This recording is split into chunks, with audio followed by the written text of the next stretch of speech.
तो इस सत्र की सेशन की शुरुआत करते हैं और हमारे सेशन का नाम है अनुभूति, वियोग और कविता। खास मेहमान यहां पर मौजूद हैं और जोरदार तालियों से मैं चाहता हूं कि आप उनका स्वागत करें जोरदार तालियों से यतीन्द्र मिश्र जी का, स्वागत करें लवली गोस्वामी जी का, निर्देश निधि जी का और स्वागत करें बबूशा कोहली जी का। देखिए, तालियों में कमी नहीं आनी चाहिए। बिल्कुल, इस सेशन में मेरा रोल बहुत छोटा सा होगा इंट्रोड्यूस करने का, बाकी आप उनकी रचनाओं को सुनेंगे। तो सबसे पहले मैं आमंत्रित करूंगा लवली गोस्वामी जी को। सबसे पहले उनके बारे में आपको बता दूं कि हिंदी के गंभीर पाठक वर्ग का ध्यान उन्होंने अपनी ओर पिछले कुछ वर्षों में खींचा है और उन लेखकों में इस समय लवली गोस्वामी जी अग्रणी हैं। आपने अपनी शुरुआती कविताओं से ही कविता जगत का ध्यान अपनी ओर आकर्षित किया। प्रेम आपकी कविताओं का मुख्य स्वर कहा गया है, जहां मृत्यु बोध भी एक अंतरधारा की तरह उसमें लगातार बहता है। आप इन दिनों उपन्यास लेखन में भी सक्रिय हैं। आपकी पुस्तक प्राचीन भारत में मातृसत्ता और यौनिकता ने खूब वाहवाही बटोरी है। उदासी मेरी मातृभाषा है आपका काव्य संग्रह है। तो मैं चाहता हूं कि आप माइक थामें और इस कार्यक्रम की शुरुआत करें। लवली कुछ पढ़ें, उसके पहले मैं बता दूं कि उनका नया कविता संग्रह वाणी प्रकाशन से पंखुड़ी की ढाल प्रकाशित हुआ है। ये है संग्रह।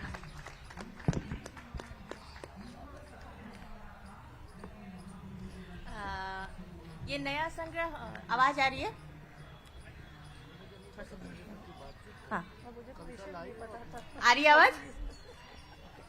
ये नया संग्रह आज ही अभी मेरे हाथ में आया है। मेरी प्रकाशक अदिति जी ने मुझे अभी दिया है। तो मैं इसका शीर्षक है पंखुड़ी की ढाल। तो मैं इसकी टाइटल कविता ही पढ़ देती हूँ।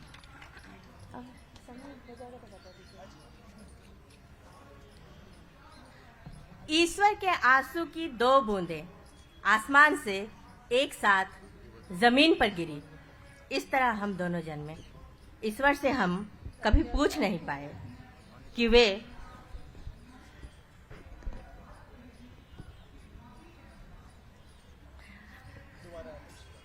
दोबारा से पढ़ने का आदेश हुआ है। ईश्वर के आंसू की दो बूंदें आसमान से एक साथ जमीन पर गिरी, इस तरह हम दोनों जन्मे। ईश्वर से हम कभी पूछ नहीं पाए कि ये उसकी खुशी के आंसू थे या दुख के। तुमने दूब की धार से काटा पत्थर, तुमने दूब की धार से काटा पत्थर, पंखुड़ी की ढाल से रोक लिए सब नस्तर। तुम्हारी आंखें जैसे मोची की आंखें थी, तुम्हारी आंखें जैसे मोची की आंखें थी। मोची हजार पैरों के बीच वह चाल पहचान लेता है जिसकी चप्पल टूटी हो। तुमने मेरा टूटा हुआ मन पहचाना। क्या बात है। हम में कभी टकराव हो तो इतना हो जितना एक चिड़िया की उड़ान में शामिल नजदीक उगे दो पंखों में होता है। एक गहरे चुंबन के दौरान दो प्रेमियों की जिह्वाओं में होता है। क्या बात है। तुमसे मिलकर मैंने जाना कि कोई घाव हमेशा घाव नहीं रहना चाहता। तुमसे मिलकर मैंने जाना कि कोई घाव हमेशा घाव नहीं रहना चाहता। वह मरहम लगाने वाले की स्मृति में बदल जाना चाहता है।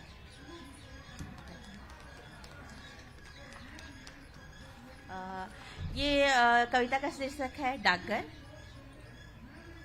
दुनिया के तमाम डाक खाने प्रेम से चलते हैं और कचहरियाँ नफरत से।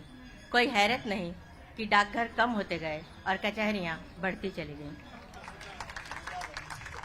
दुनिया के तमाम डाक खाने प्रेम से चलते हैं और कचहरियाँ नफरत से। कोई हैरत नहीं कि डाकघर कम होते गए और कचहरियाँ बढ़ती चली गईं।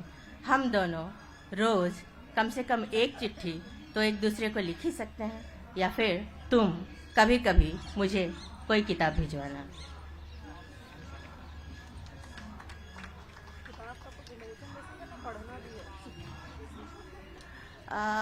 अभी कुछ सालों पहले मुझे माँ बनने का सौभाग्य प्राप्त हुआ है, तो ये कविता मैंने अपनी बेटी के लिए लिखी है। तीसरे महीने तुमने पहली बार संवाद किया। एक रात मेरे पेट में खूब तितलियाँ उड़ाई, बुलबुले बनाए। किसी ने पहली बार भीतर से छूकर मुझे गुदगुदाया। मैं आधी रात उठकर हंस रही थी। तुम्हें स्वाद महसूस होने लगा तुम लड्डू खाने की जिद करती, जिद पूरी होने तक खूब लात घुसे चलाती, नियम से रात 2 बजे तक जागती, पूरी रात खेलकर सुबह सो जाती। तुम्हें प्यास लगती तो अपनी नन्ही जीभ से तुम गर्भाशय की अंदरूनी दीवारें चाटती थी। पूरी दुनिया महामारी से त्रस्त थी। हम दोनों के दिल मेरी देह में एक साथ धड़कते थे। बिना शब्द, बिना आवाज तुम कहती, तुम एक सांस के लिए भी अकेली नहीं हो माँ। हर पल हम एक दूसरे के साथ हैं। जीवन के हर दुख से बड़ा था मेरे भीतर पल रहा कुछ सेंटीमीटर का तुम्हारा नन्हा शरीर। दुनिया का वितान तुम्हारे तलवों से छोटा था। मैं तुम्हें गोद में लेकर चलती हूँ। मुझे महसूस होता है घोर अंधियारे में मैंने बाहों में एक कंदील थाम रखी है। मेरी कोख से पहले तुम मेरी इच्छाओं में आई। ये पुराना संग्रह है, उदासी मेरी मातृभाषा है। इससे एक कविता पढ़ देती हूँ। कविता का शीर्षक है एक प्रेम कविता का सच। दुखों के कितने ही घाव जब एक साथ टीसते हैं, तब आंखों से अंजुरी भर खारा पानी बहता है। 2.5 गज रेशम की चुनर कई इल्लियों की जीवन भर की मेहनत का नतीजा है। फूलों की एक बड़ी माला में पूरे बगीचे का वसंत कैद होता है। इसीलिए किसी कवि से कभी यह मत पूछना कि वह प्रेम कविता कब लिखेगा। प्रेम की एक कविता ताल्लुक के कई सालों का दस्तावेज है।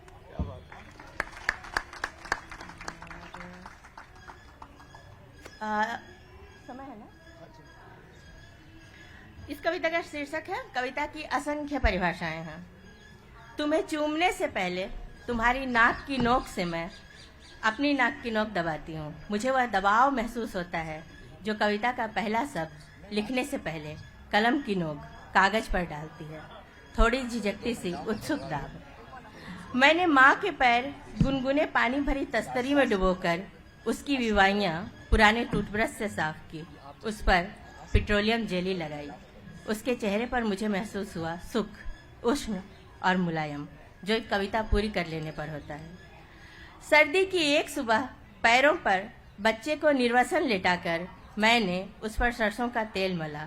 अब वह थक कर डायरी पर लेटी कलम की तरह निश्चिंत सो रहा है। कविता जैसा ही है उसका निर्दोष गुलाबी चेहरा। मुझे भरोसा है कि मेरे शब्द उसकी निष्कलुष नींद के भीतर सांस ले रहे हैं। क्या बात है।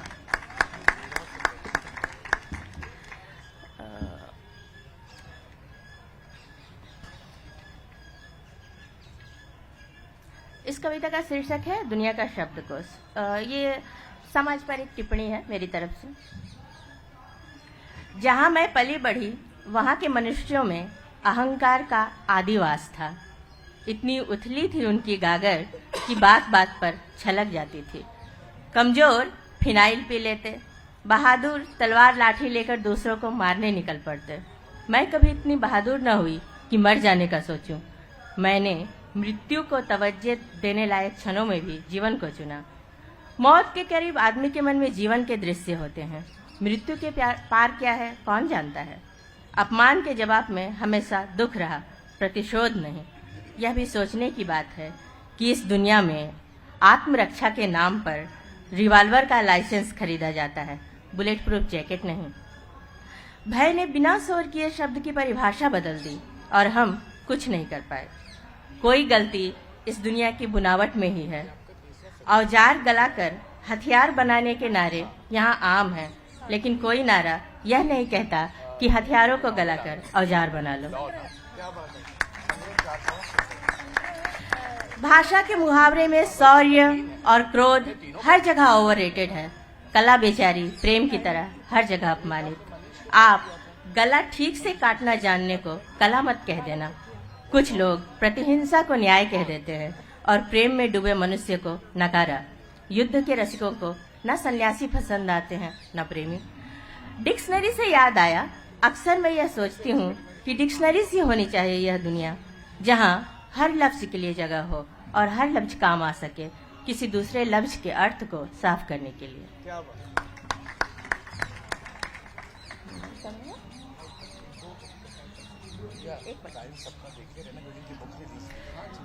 इसका शीर्षक है कब्रिस्तान और किसी जा चुके दोस्त के बारे में। मेरे एक मित्र की असमय मृत्यु हो गई थी। ये उन्हीं को समर्पित है। कब्रिस्तानों में घूमते हुए अक्सर मुझे महसूस होता है, क्या ये कोई बागीचे हैं जिन्हें इतनी तरतीब से सजाया गया है?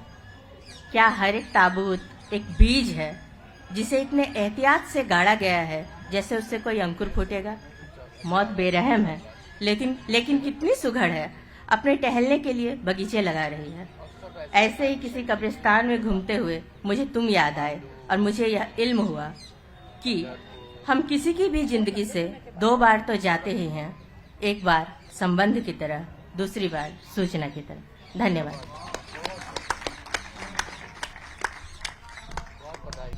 एक बार फिर से मैं चाहता हूं कि आप तालियों से उनका स्वागत करें। बहुत बहुत शानदार उनकी रचना है। और अब मैं चाहता हूं कि आप स्वागत करें बब्बू शाह कोहली जी का, जिनके आज पुस्तक का विमोचन भी होना है। उसके बारे में थोड़ा सा बताते हुए पहले बब्बू शाह जी के बारे में आपको बताऊं कि अपनी कविताओं में इनकी मिठास, रहस्य, प्रेम, विमर्श और नए प्रयोगों के लिए जाने जाते हैं। पाठकों के बीच में ये लोकप्रिय रहे हैं। अपनी गंभीर कविताओं के जरिए भी इन्होंने पाठकों के दिल में विशेष जगह बनाई है। अपनी लेखनी में भावनाओं की गहराई और भाषा की मधुरता का अद्भुत संतुलन है। कविता की नई पीढ़ी के स्त्री स्वर में आप कुछ चिन्हित शीर्ष कवियत्रियों में से एक हैं। आप प्रशिक्षित भारतीय कंटेम्प्रेरी नृत्यांगना भी हैं और अध्यापन के पेशे में आप हैं। आपने जंतर और उसकी चिट्ठियां नामक 2 शॉर्ट फिल्म भी बनाए हैं। मतलब कुल मिलाकर आप हर कला में माहिर हैं। तो आप वहां से पढ़ना चाहेंगे मैम या फिर यहाँ पर आना चाहेंगे? आप वहां से भी पढ़ सकते हैं। हाँ, यहाँ से पढ़ूंगी तो जैसे ही समय मेरा होने वाला होगा, आजू बाजू वाले इशारा जल्दी कर देंगे। वहां थोड़ी दूरी बन जाती है। दोस्तों नमस्ते। कभी कभी कुछ युवतर मित्र आते हैं और कहते हैं कि मैम हम कवि बनना चाहते हैं, तो मैं सुनकर बहुत घबरा जाती हूँ कि क्या सोचकर कवि बनने के लिए निकल पड़े हैं। अभी थोड़ी देर पहले मैं जब यहाँ पर बैठी थी और सूर्य की रोशनी सीधे मेरे मुंह पर आ रही थी और मैं पसीने पसीने हो रही थी, तो मैंने मन ही मन सोचा कि जब हम कविता के लिए जाते हैं तब इतने पसीने पसीने हो जाते हैं, कविता जब तुम तक आएगी तो तुम्हें पता नहीं है तुम्हारे कितने पसीने छुड़ाएगी। तो बहरहाल फिर भी मेरी बहुत सारी शुभकामनाएं होती हैं ऐसे युवतर मित्रों के लिए, समझाइश के साथ कि कविता के क्षेत्र में आए तो दिल बहुत मजबूत करके आए।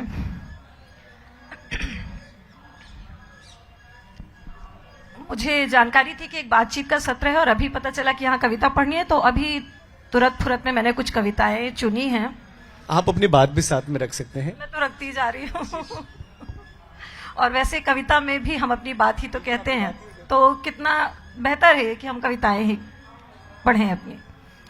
पहली कविता मेरे पहले कविता संग्रह से है, प्रेम की लहरी दिल अखरोट से।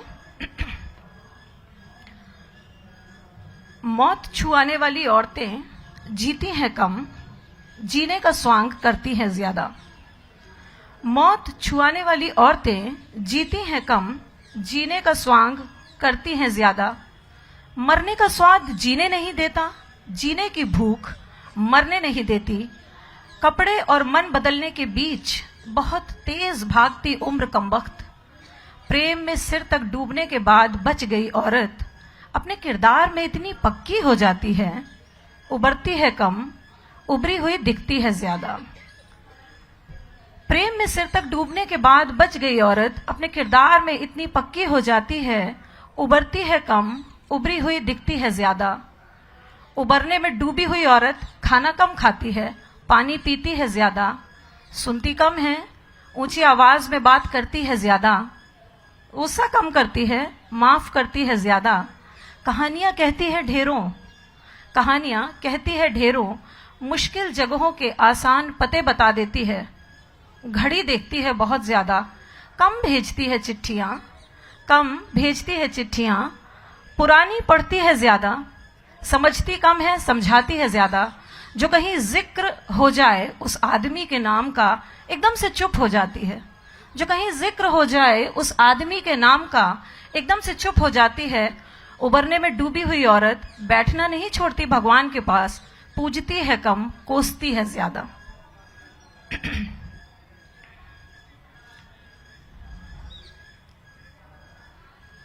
दूसरी कविता है, बच्चे बनाते हैं मिट्टी के घर, बूढ़े घर में मिट्टी ढूंढते हैं। बच्चे बनाते हैं मिट्टी के घर, बूढ़े घर में मिट्टी ढूंढते हैं। सभी घर मिट्टी के नहीं होते, मिट्टी के ऊपर सभी घर होते हैं। हर पंछी आकाश नहीं छू पाता, हर पंछी आकाश नहीं छू पाता, आकाश हर पंछी को छू सकता है। हर पेड़ पर नहीं पड़ती कुल्हाड़ी की मार, हर कुल्हाड़ी में रहता है थोड़ा पेड़। सभी स्त्रियां मां नहीं बन पाती, सभी स्त्रियां मां नहीं बन पाती, न सभी माएं हो पाती स्त्री। सभी पुरुष नहीं बन सकते पिता, पर सभी पुरुष हो सकते हैं मां।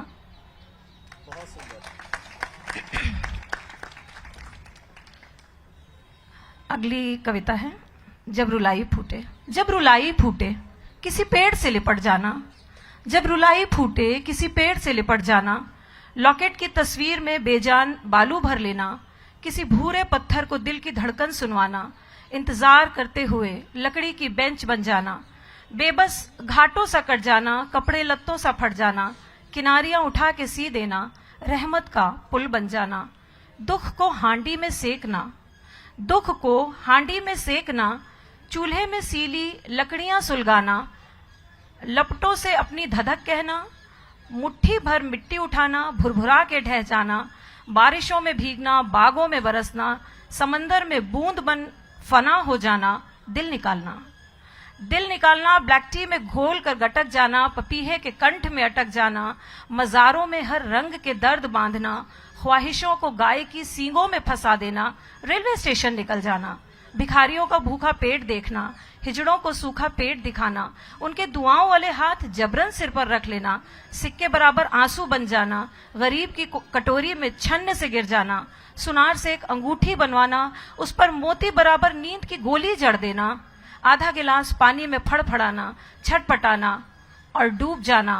पर महबूब से एक लफ्ज न कहना, पर महबूब से एक लफ्ज न कहना।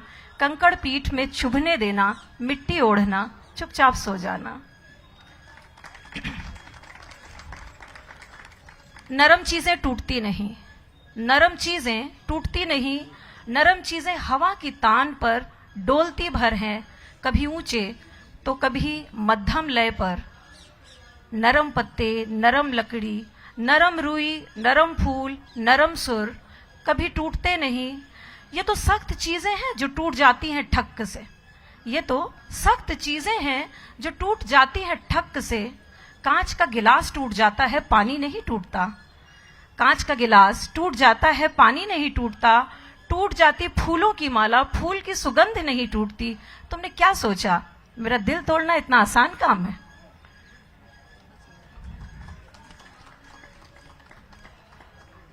और आखिरी कविता।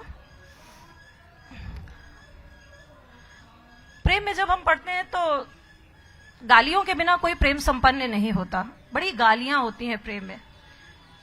तो जब एक प्रेमिका अपने प्रेमी को गाली देती है तो किस तरह की गाली हो सकती है, वह इस कविता में है। तुम्हें औषध मिले पीर ना मिले, प्रेम की गालियां हैं ये।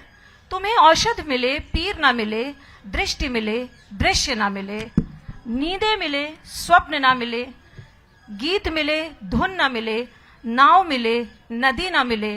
प्रिय तुम पर प्रेम के 1000 कोड़े बरसें, प्रिय तुम पर प्रेम के 1000 कोड़े बरसें, तुम्हारी पीठ पर एक नीला निशान तक ना मिले।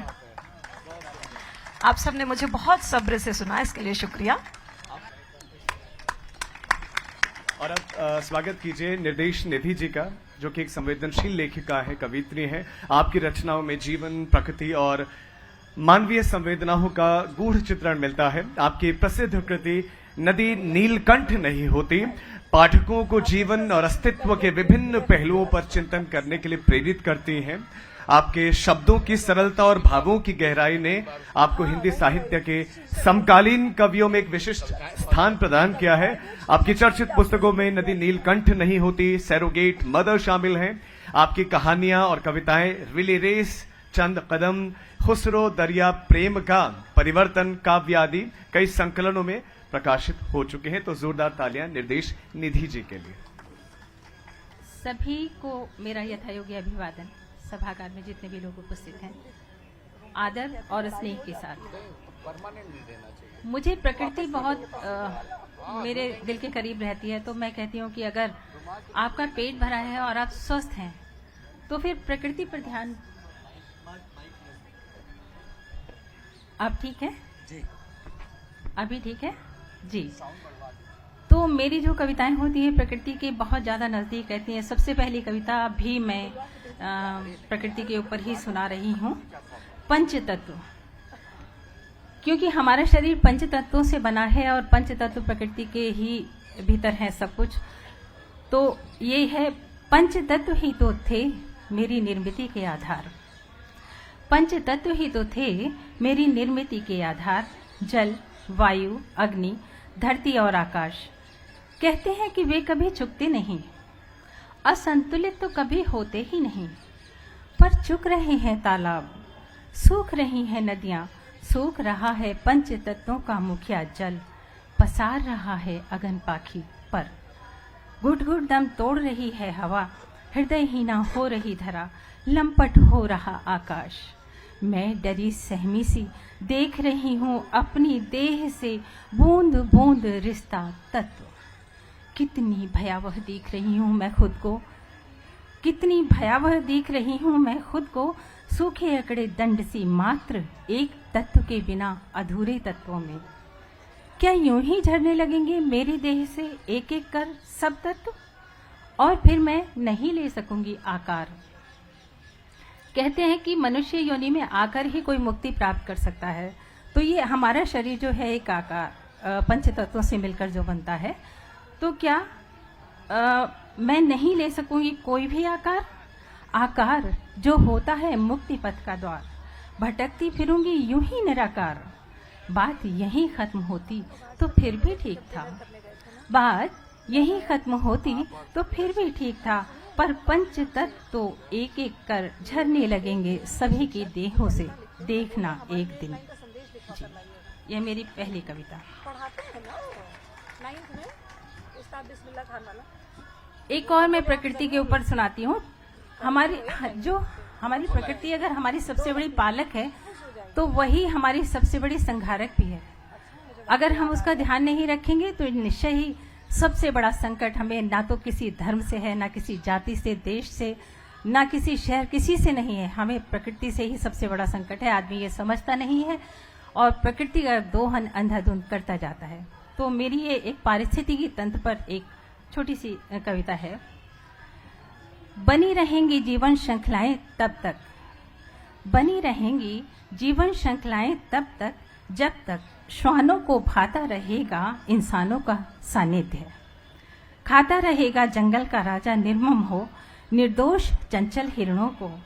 तब तक जब तक मधुमक्खी खींचती रहेगी रंगीन फूलों से मकरंद, और पानी वाले खेत में भगत बनकर साधनारत रहेंगे एक टांग पर झक सफेद बगले। जब तक एक नन्ही चींटी ले जाती रहेगी खुद से कई गुने बड़े चींटे का शव घसीट कर अपने बिल तक, तब तक बनी रहेंगी जीवन श्रृंखलाएं और सभी कठिनाइयों पीड़ाओं के बाद भी बना रहेगा जीवन। पर शर्त यह है कि बने रहें श्वान, शेर, मधुमक्खी, साधनारत सफेद बगले और नन्ही चींटी। जो बने रहे वे सब तो भी टलते रहेंगे संकट। एक प्रेम भी बहुत जरूरी है कि संकट को टालना है तो प्रेम में रहना होगा। तुम्हारी वह नरम छुअन, ये एक मेरी पूरी श्रृंखला है टलते रहेंगे संकट, उससे छोटी सी 2 कविताएं सुना रही हूं बस। तुम्हारी वह नरम छुअन और मेरे पोरों तक आकर सदा सदा के लिए उसका मुझ में लोपन। दशकों बाद तक है आज भी निरंतर, क्या इतना गाढ़ा होता है स्पर्श? घुलता नहीं भूली बिसरी यादों के घोल में, कभी बहता ही नहीं समय के तेज तरल बहावों में। जो इतनी ही गाढ़ी रही तुम्हारे छुअन तो भी टलते रहेंगे संकट जी। एक मुझे जो सबसे मैं समाज में देखती हूँ, पहले गांव में हम लोग जाते थे तो बूढ़ियाँ या युवा लोग सब और बूढ़े लोग एक साथ बैठते थे, चौपालें सजती थी और बूढ़ियाँ दोपहर भर एक दूसरे से बातें करती थी, परंतु आजकल कोई किसी के पास बैठता नहीं। तो मेरी एक कविता है, ये रूठ गई हैं फुर्सतें। जब मेरे टाइम होता है तो बता दीजिए। रूठ गई हैं फुर्सतें, आधुनिक जीवन से रूठ गई हैं फुर्सतें, उभर आती थी अक्सर खाली कागजों पर खेल सी, लुओं से भरी दोपहरियों में पड़ी रहती थी खसखस की टाटी वाली खिड़कियों के पास लटकती हरी भरी बेल सी। सर्द रातों में चारों तरफ अलाव के सुनती थी किस्से, कहती थी कहानियां, कप कपाती ठिठुरती फुर्सतें। गांव की चौपाल पर गर्मियों की सांझ ढले, हुक्कों की गुड़गुड़ के सुर में सुर मिलाती पसर जाती थी घंटों, बान वाली खाटों पर निठल्ली फुर्सतें। सांझ से भी पहले ही शिव मंदिर की सीढ़ियों पर सज जाती थी सनातनी फुर्सतें। याद है बिरजू को कम्मों की आंख में मुस्कुराती फुर्सतें, गुड़िया और पप्पू सी कंधे चढ़ी गोद पड़ी खिलखिलाती फुर्सतें। गारे सनी गलियों के गात पर गिल्ली डंडा खेलती अलमस्त फुर्सतें। परिवर्तन की पवन में जाती हैं सामने से तीव्र गति वाली रेल सी, व्यस्तता के सोने बीच रहती बंधेल सी, फुर्सतों के साथ भी रहती हैं फुर्सतें अक्सर बेमेल सी। गोधूली में जीवन की बरसती बरसात बन थकी मांदी जिंदगी को बाढ़ बन डराती हैं फुर्सतें।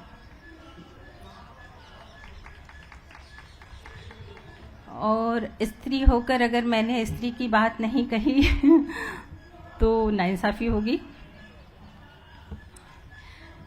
ये मेरी एक कविता है, हे शिव। पिछले दिनों मंदिरों में स्त्रियों का प्रवेश वर्जित, किसी एक खास मंदिर का नाम नहीं लूंगी, हुआ था, तो उस पर बहुत ग्लानि सी हुई और ये कविता आई। मैं आश्वस्त हुई थी अपने अस्तित्व को लेकर, सच कहूं तो बड़ा इतराई थी जब तुमने मुझे अपने तन में गूंथ लिया था चोटी की तरह। आधी मैं तुम थी और आधे तुम मैं। फूली नहीं समाई थी तुम्हारे सीने पर झूलते देख अपने मुंडों को, फूली नहीं समाई थी तुम्हारे सीने पर झूलते देख अपने मुंडों को। सचमुच अलौकिक था तुम्हारा प्रेम, ये जानते हुए भी कि मैं स्त्री थी, रजस्वला भी थी। तुम ठीक से जानते थे मेरा रजस्वला होना धरती को उपहार था, वरदान था, वरना तुमसे बेहतर कौन जानता है संतति विहीन धरा का सच। वरना तुमसे बेहतर कौन जानता है संतति विहीन धरा का सच। फिर क्या हुआ जो अकस्मात ही तुम पत्थर में परिवर्तित हो गए और तुम्हें गुथी हुई सी मैं निर्ममता से खींच कर छिटका दी गई तुमसे दूर। अपवित्र रजस्वला कहकर खड़ी कर दी गई पर्वतों सी वर्जना पवित्र देवालयों के द्वारों पर। सदियों इस वर्जना का विष पीकर भी मैं चुप रही, सदियों इस वर्जना का विष पीकर भी मैं चुप रही, पर मेरी नई पीढ़ियों को मनाही है चुप्पियों से, कहीं वे तुम्हारा ही तिरस्कार करने पर उतारू ना हो जाएं। हटाकर सकल वर्जनाएं अपना अस्तित्व बचाओ प्रभु। ओके। तो फिर मैं अभी पढ़ देती हूँ। एक बचपन मुझे बहुत सालता है, जब मैं छोटे छोटे बच्चों को देखती हूँ, बच्चे पहले ही बड़े हो जाते हैं तो बड़ा दर्द लगता है कि हमने कितने मासूमियत से बचपन अपना जिया है, लेकिन आजकल बच्चे ऐसे नहीं। तो ये है मेरी कविता, सिकुड़े हुए बचपन। तितलियों की उम्र से छोटे हुए बचपन, तितलियों की उम्र से छोटे हुए बचपन, हवाओं से भी तेज रफ्तारों में जिंदगी की दौड़ते हाँफते, बस पल भर में जीवन के प्रथम पड़ाव को जिए बिन लांघते बचपन। खड़े खड़े अपनी ही दहलीज पर अपरिचिता तरुणाई के रक्तिम कपोल चूमते अनजान अधकचरे बचपन।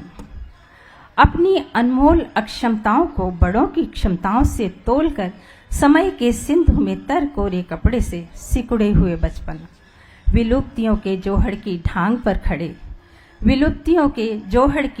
पर खड़े डायनासोरों के अस्तित्व से मिलेंगे हजारों बरस बाद कभी, सामाजिक बोझ की चट्टानों तले फॉसिल बने बचपन। हो गया।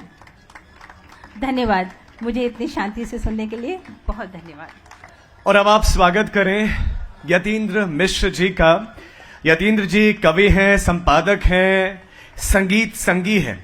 आपकी रचनाओं में संगीत और साहित्य का अनूठा संगम देखने को मिलता है। आपने भारतीय संगीत और संस्कृति के कई महान कलाकारों पर सजीव और गहन लेखन किया है। आपकी चर्चित पुस्तकें Akhtari, the life and music of Begum Akhtar, Lata, Surgatha और गुलजार साहब हजारों राहें मुड़ के देखी पाठकों को संगीत और साहित्य के महानायकों की जिंदगी के नजदीक लाती हैं। आपको भारत भूषण अग्रवाल पुरस्कार, नेशनल फिल्म अवार्ड, स्वर्ण कमल सम्मान से आप सम्मानित हो चुके हैं। तो एक बार फिर से जोरदार तालियां यतीन्द्र मिश्र जी के लिए। बहुत आभार साहित्य आज तक मंच, बाबूशाह, निर्देश निधि जी, लवली जी, सामने बैठे मदन कश्यप जी, अतुल तिवारी जी, यूनुस भाई, संजय जी। मेरा 13 साल बाद ये संग्रह आया है। 1 साल और रुकता तो मेरा वनवास पूरा हो जाता। मन की सारंगी। भीतर के दुख का घराना बनाओ, भीतर के दुख का घराना बनाओ, हो सके तो पीड़ा को ठुमरी में गाओ। जाओ उस सितार के पास जिसके टूटे तारों को कसने वाला रूठ कर चला गया हो अपनी साधना से। थोड़ा ठहरो, जरा भर सुस्ताओ, बड़े जतन से एक बार फिर मन की सारंगी उठाओ। देखो शायद बच सके एक बार फिर दर्द की रागनी, देखो शायद बच सके एक बार फिर दर्द की रागनी। हो सके तो बचाओ भीतर रिश्ते दुख को, भले ही उसे ठुमरी के नए चलन में गाओ। सरोवर व्यथा। प्रेम की साक्षी अनामिका में सुशोभित अंगूठी शकुंतला की सरोवर के जल में उतरते ही निगल गई उसे एक मछली। सरोवर में ही उत्पन्न श्वेत कमलनाल में छुपे रहे इंद्र शची के वियोग में। एक सरोवर के पास मूर्छित पांडव पुत्रों में ज्येष्ठ करते रहे यक्ष के प्रश्नों का समाधान। जहां भूल से वध हुआ उस सुकुमार बालक का जो भर रहा था जल अपने माँ पिता की तृषा बुझाने को, वहां भी सरोवर की उपस्थिति थी। सरोवर के अनेक छंद, अनसुलझी कथाएं, जल और बहाव के कदाचित ढेरों प्रसंग से परंपराओं के रंगमंच की जाने कितनी कृतियां जन्म लेती हैं, बस उसमें नहीं होता कोई संकेत सरोवर की व्यथा का।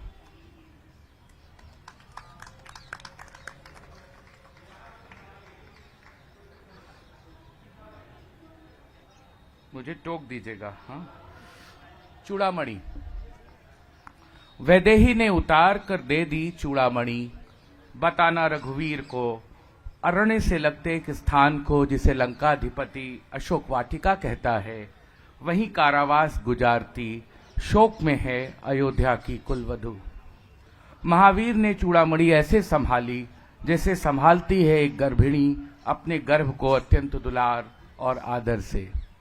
इधर जानकी को भी प्राप्त हुई राघव की मुद्रिका, अपने स्वामी की निधि ले आए थे पवन पुत्र। चूड़ामणि पहुंच गई रघुनंदन के पास, पहुंच गया संदेश भी। ऐश्वर्य से आच्छादित परदेश में अप्रतिहत हैं जानकी, रावण के क्रोध वीरता छड़ छड़ दी जा रही भय की युक्तियों से।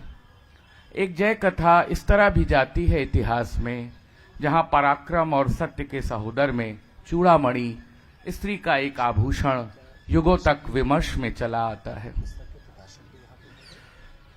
कृष्ण पक्ष और कोमल ऋषभ आसावरी। निहारिकाओं को पता है अब चंद्र के मध्यम पड़ने के दिन आ गए। अपनी ही शीतलता से शिथिल पड़ा चंद्रमा पौष के कृष्ण पक्ष में थोड़ा और विलंबित हुआ जाता है। इधर न जाने किस दुविधा में उसी ऋतु के अनंतर मध्यम सी ऊष्मा के साथ दिन का दूसरा प्रहर जगाता है आसावरी में कोमल ऋषभ, जैसे दो अलग अलग पहरों का हिसाब अलग अलग हो। गुरु ग्रंथ साहिब के पृष्ठों पर अंकित इस राग की बंदिश रागियों से पूछे बिना निकल पड़ती है पन्नों से बाहर। कृष्ण पक्ष की आभा का जहां कोई उल्लेख नहीं, जहां नहीं सकुचाता चंद्रमा अपनी धूमिल सुंदरता से, ना ही महाभारत से निकलकर पूछती आसावरी कर्ण के प्रणय का क्या किया काल की पोथी ने। दोपहर का एक राग सजाता है मन का कोई कोना, कृष्ण पक्ष का चंद्रमा ओझल होने को तत्पर रहता शिशिर के उत्साह में। तिस पर राग को बरतने वाला कलावंत सोचता रह जाता विस्मय से, ये कोमल ऋषभ आसावरी के गाने का प्रहर है या चंद्रमा की शीतलता को लजाने का कोई जतन। जहां रागनी का भरोसा दिन के थके हारे सूर्य से भी उठ जाता है, चंद्रमा फिर भी परिक्रमा के लिए निकलता उसी तरह जैसे निकलती इस राग के अभ्यास से कोमल ऋषभ को बरतने की तैयारी।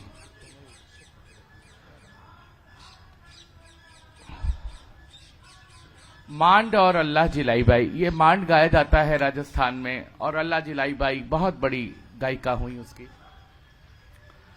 पान में लगे जर्दे से भीगा हुआ गला कुछ खराश और कुछ तीखेपन से उतरता सुनने वाले के भीतर। राजस्थान की चिलचिलाती धूप में उड़ती हुई सूखी रेत, चुभन और पानी एक साथ आंखों में ले आती, कुछ वैसा ही कानों में उतरता दिल के भीतर अल्लाह जिलाई बाई जब भी गाती।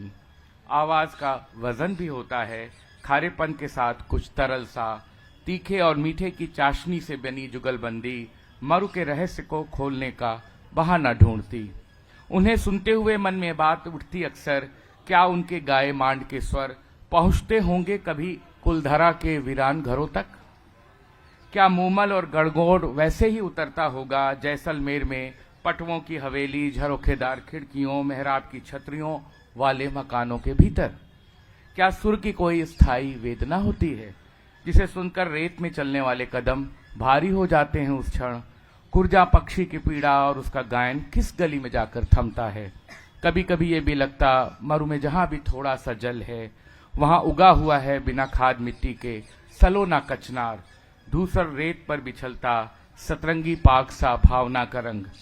मिरासिनों और कंजरियों के कबीलों से आने वाली ढेरों बाइयां राग रागनियों की देशज उपस्थिति से बना देती एक पचरंगा संसार, जैसे अल्लाह जिलाई बाई जब उठाती पुरजोर आवाज के सहारे मांड की विरह जगाती पुकार।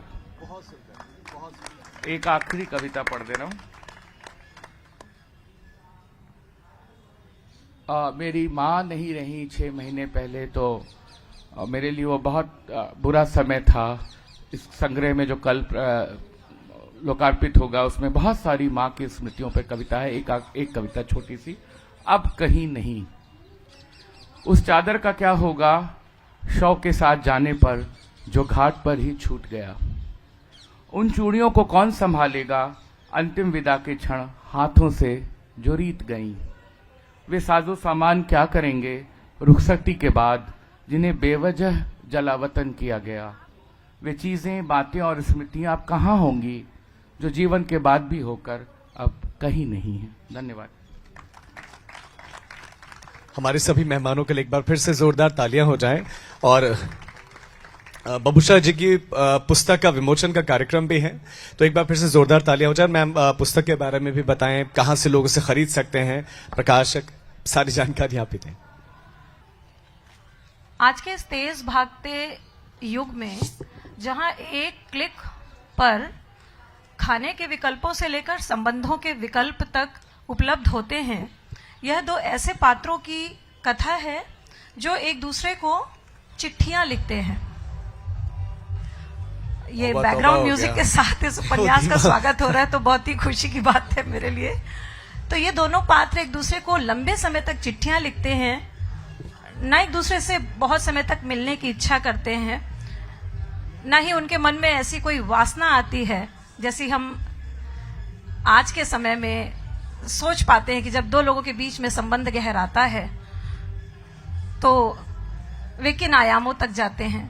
तो एक तरह से यह एक अशरीरी प्रेम की कथा है और दोनों के बीच में वियोग भी घटित होता है और जब वो एक दूसरे से इतना गहरे जुड़ते हैं तो वो हमें ऐसा लगता है जब हम किसी से प्रेम कर रहे हैं तो हम उससे जुड़ रहे हैं, लेकिन वास्तव में वे उस दूसरे के माध्यम से अपने आप से जुड़ते हैं और अपनी उच्चतम संभावनाओं को पाते हैं। और मुझे लगता है कि यही प्रेम का काम है कि हम स्वयं को पा सके। तो ऐसे दो पात्रों की कथा है लॉ, रुख पब्लिकेशन से आई है और रुख पब्लिकेशन की वेबसाइट पर जाकर आप इसे ले सकते हैं। बहुत सुंदर, एक बार तस्वीर भी खिंचवाते हैं।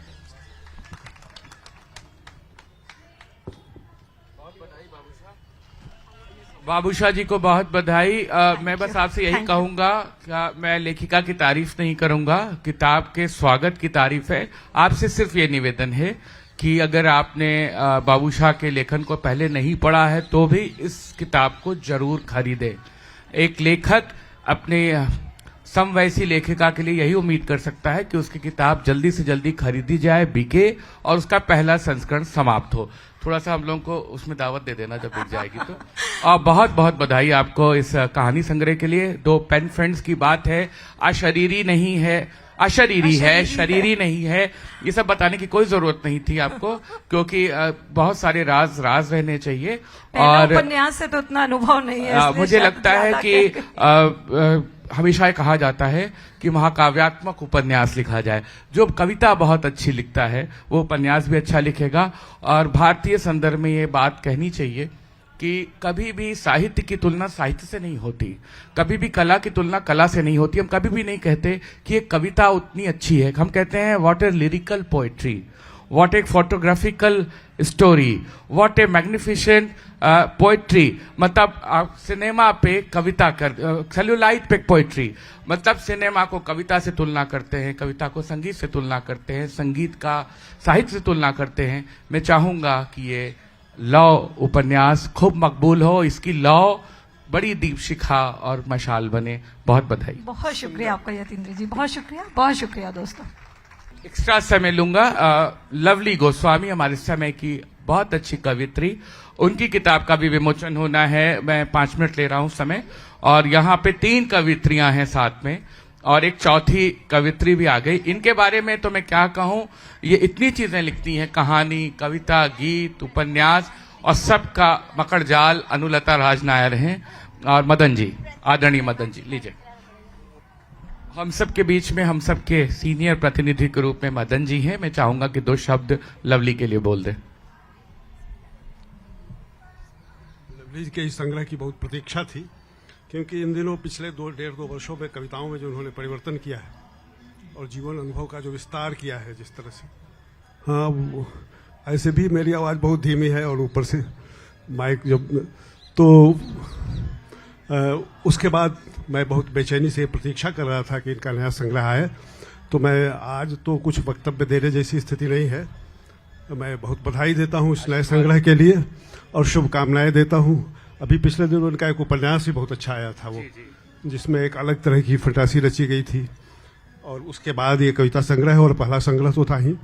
तो इसमें महत्वपूर्ण यही है कि जीवन, लवली का ऐसा जीवन है, अपने जीवन को रचती है और अपने जीवन को रचते हुए समय और समाज के की बहुत सारी विसंगतियों को, संघर्ष को, करुणा को, सबको समेट लेती है अपने भीतर सब समेट कर कविताएं लिखती हैं। इसलिए ये कविताएं बहुत गहरे प्रभावित करती हैं निश्चित रूप से। समय ऐसा नहीं है, मैं इस मन स्थिति में भी नहीं था कि मैं कोई अभिभाषण दूंगा।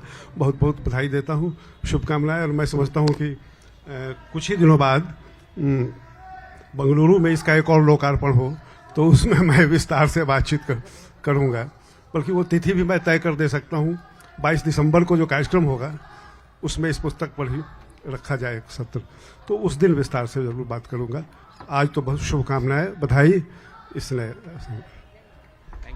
तो मदन सर की तरफ से अगर किसी की तारीफ हो रही है तो बड़ी बात है। थैंक यू सो मच, बहुत शुक्रिया।